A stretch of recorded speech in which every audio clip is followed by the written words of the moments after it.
Este proxecto, esta fábrica de viscosa, suporá unha produción de 250.000 toneladas de celulosa sostible anual, aproximadamente 1,5 millóns de metros cúbicos de madeira por ano serían necesarios para producir esta viscosa. Implicaría a contratación de máis de 1.000 persoas no contexto da fábrica e na propia execución da fábrica suporía a creación de 750 empregos. Tería unha captación entre 25.000 e 45.000 toneladas de CO2.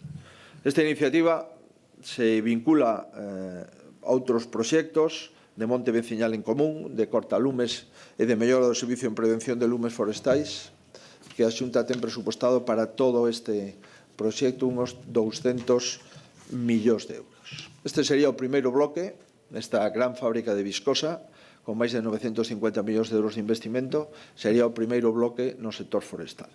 Hai outro segundo bloque que está centrado na digitalización, na ecoinnovación, na industria forestal e na construción da madeira.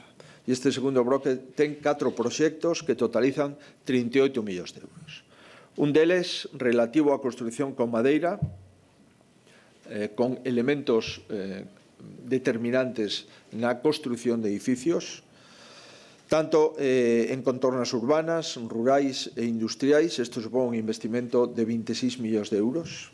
O segundo proxecto, o segundo bloque de 4 millóns de euros sería facer unha planta piloto de novos materiais sustentables derivados da madeira, con aplicación na industria estratégica galega, no Centro de Innovación e Servicios Tecnolóxicos da Madeira de Galicia.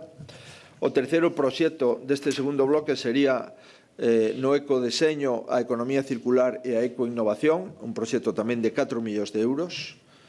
O obxectivo sería chegar axudas dirixidas a empresas para mitigar a emisión de gases de efecto invernadoiro, reducir o consumo de materias primas, xerar actividades empresariais sostibles e consolidar a colaboración entre empresas.